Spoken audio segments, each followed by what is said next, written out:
Hello, hello. Tignan nyo, dali gumawa kami nito. We're making tupukan. Bakapan! Una, yung dry ingredients muna. Harina, tubig, butter, and pinch of salt. Asahin, tapos iset aside. Mix yung wet mixture or yung filling. If have milk, 2 eggs, and vanilla. Mekus. Ito na yung sinet aside natin kanina. Gawa na tayo ng base. Pati ko nga pala yan sa dalawa kasi yung isa cover. Meantime, si Honey ginagawa naman yung filling. I-add the buko and then luto lang namin yun ng konti tapos ayun na siya. Ayan. Tapos ayan na, nilagay na namin sa base or yung pinaka-crust. Taran! Oh, ayan na siya. Tapos next naman dyan yung cover. Medyo konti lang yung nalagay namin buko. Hindi namin in-expect dapat pala madami. Hehe. Cut or trim nyo lang yung excess dough. Okay, finish. O diba, ayan na siya. Kinurot-kurot ko lang yan sa gilid para maging ganyan. Yan, brush egg wash sa ibabaw.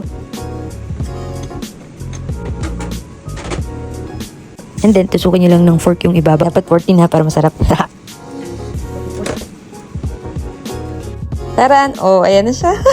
Mukha namang buko pa, di ba? Medyo nasunog lang ng konti. Sarap siya, kaya lang kulang sa buko. Parang mas masarap kung mas madaming buko. Nag-crave lang kasi si Honey dito sa buko pie. Kaya, ayan, nag-homemade kami. Try lang. Nga pala sa air fryer lang namin yan binig. Kaya itry nyo na din. Thank you for watching. Bye-bye!